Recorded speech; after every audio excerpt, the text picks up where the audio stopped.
Claudine, locale per palati fini e buongustai, dove si mangia, si beve e si respira Bird, Collio e Quay.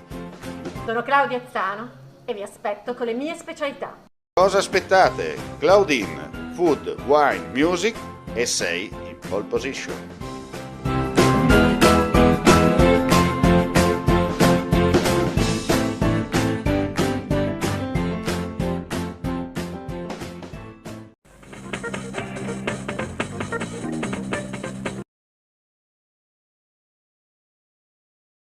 Ancora in corso la riunione in seduta permanente della commissione disciplinare dell'Ordine dei Medici di Udine, intrapresa nei confronti del medico negazionista Antonio Miclavez.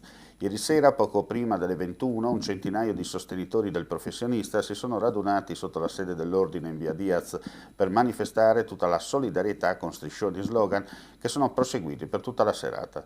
Nemmeno il violento acquazzone che si è scatenato poco dopo ha fermato la volontà dei manifestanti. Non si sono registrati problemi legati all'ordine pubblico e alla circolazione stradale, visto che gli stessi hanno mantenuto un atteggiamento nel rispetto delle regole.